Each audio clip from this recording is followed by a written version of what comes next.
गिन गिन के तारे गिन गिन के और उधर रात कटेगी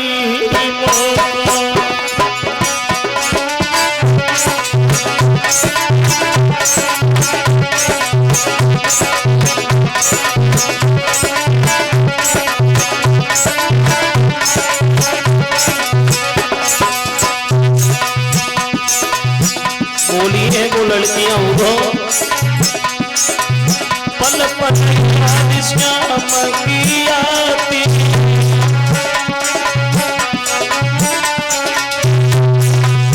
करी करी याद फटती मेरी छाती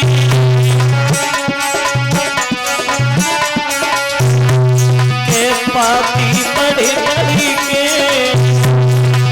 तू भोलाती कटेगी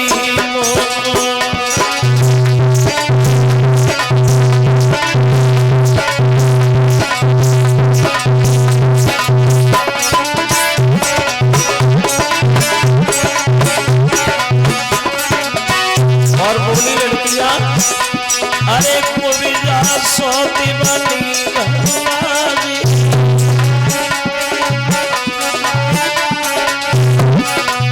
जाके पीछे याद सारी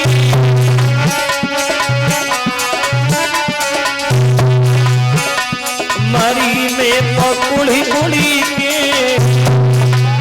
गुइया कुड़ी कुड़ी के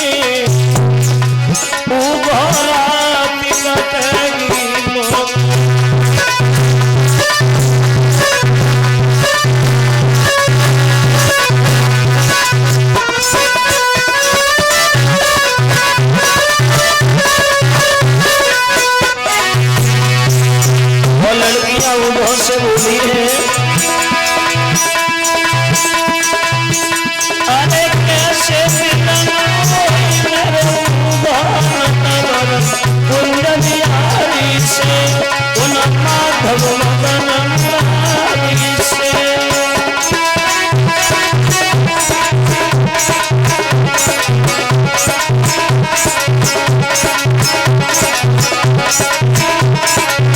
बोली अरे बालापन से संग संग खेली हमको करी गए श्याम अकेली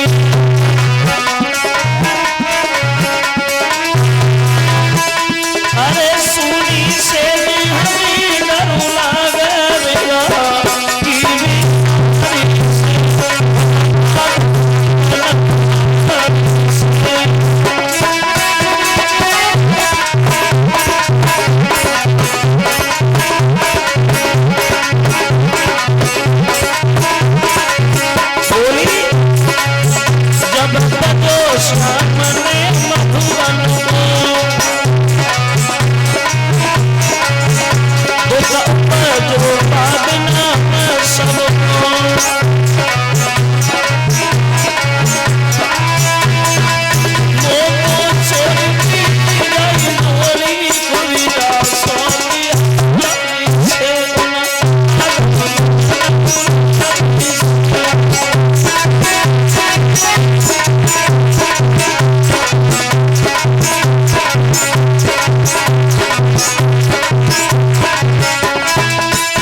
समझाते और कहते रोए नहीं राधा अवश्य आएंगे भगवान।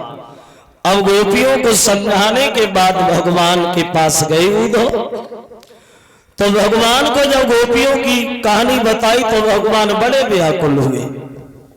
और इधर जब ये मथुरा को छोड़ करके द्वारिका में रहने लगे, फिर इनके बड़े भाई बलराम का विवाह हुआ। अरुणत नगरी के रहने वाले आनर्त के पुत्र महाराज रेवतक की लड़की रेवती के साथ बलराम की शादी भई।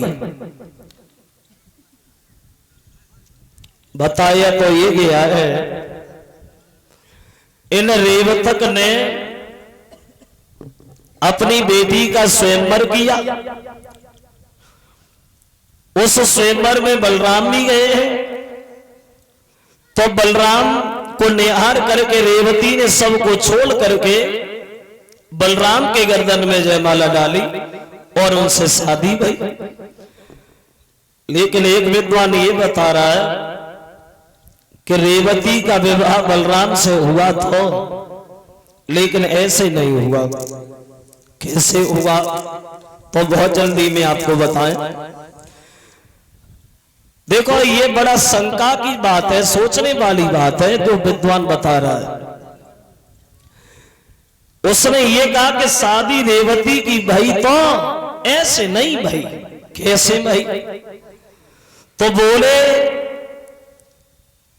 ये रेवतक जो थे ये भगवान ब्रह्मा जी के पास बैठे थे और इस रेवती का जन्म हुआ था सतयुग में। रेवती पैदा हुई थी सतयुग में, लेकिन बलराम तो युग द्वापर में आए। रेवती सतयुग में पैदा भई और बलराम तो द्वापर युग में आए थे। 1-2 साल नहीं, 1-2 हजार साल नहीं, बल्कि लाखों सालों का अंतर है। क्योंकि सतयुग बीत गया, त्रेता बीत गया और बलराम को ये द्वापर युग में आए। शादी द्वापर में भाई 3 युगों के बाद। ऐसा कैसे होगा? ये रेवती जो सतयुग में पैदा हुई थी और सतयुग में ही जवान हो गई थी, शादी के लायक। लेकिन ब्रह्मा जी को पास में जो रेवतक बैठते थे उन्हें ये ध्यान नहीं रहा कि हमारे घर में लड़की है। ये को द्वापर आ गया, सतयुग बीत गया, त्रेता बीत गया, ये को द्वापर आ गया। लेकिन रेवतक ने अपनी बेटी की तरफ नहीं देखा और जो रेवती सतयुग में पैदा हुई थी, एक विद्वान ये कहता है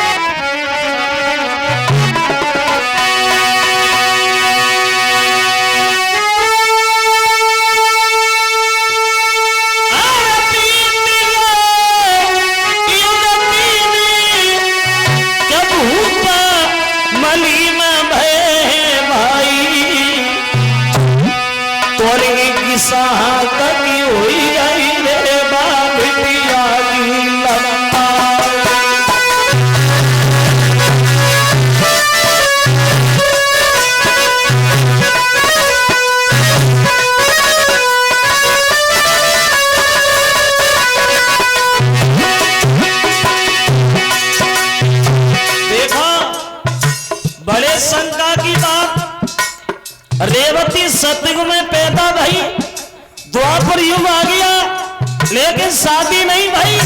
तब तक रेवती की लंबाई जो थी वो 21 हाथ ऊंची हो गई। 21 हाथ ऊंची।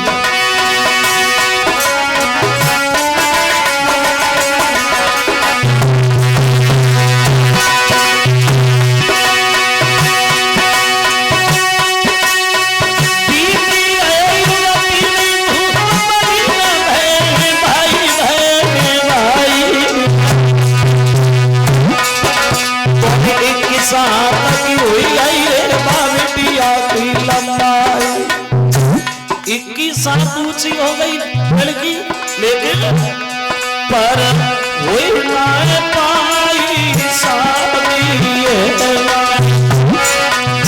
बन पाई बस जाती।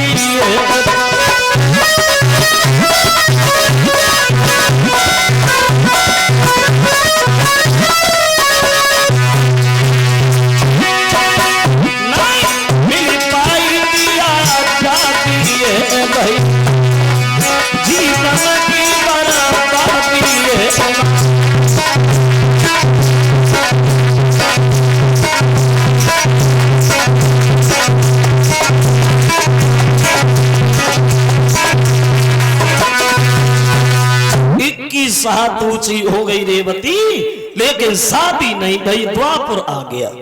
तब रेवतक को ध्यान आया और ब्रह्मा जी से बोले महाराज हमसे तो बड़ा भूल बनी गई। कैसी? जवाब दिया प्रभु हमारी बेटी सतयुग में पैदा हुई और युग द्वापर आ गया लेकिन हमने शादी नहीं की, हमें कोई ऐसा लड़का बताओ जहां वो शादी करे। ब्रह्मा जी बोले पागल हो रेवतक, भाई लाखों साल का अंतर है और तुम ये पूछ रहे लड़का बताए, इतनी उम्र का तो कोई बूढ़ा भी नहीं मिलेगा, पागल हो। बोले सोचो प्रभु।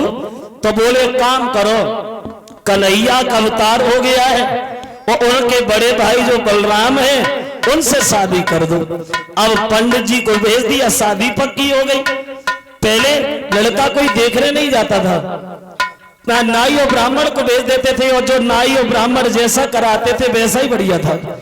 अब किसी ने ये तो देखा नहीं था कि रेवती कितनी लंबी है और कितनी उम्र की है। शादी पक्की हो गई और जब धीरे धीरे समय नजदीक आने लगा और जब रेवतक के घर के लिए बारात तैयार भई और जब रेवतक के दरबार में जब पहुंची है वो बारात और इधर जयमाला लेकर के रेवती अंदर घुसी जो 21 हाथ ऊंची थी रेवती। बुआइए ले जयमाला संग सहेली और लली सभा में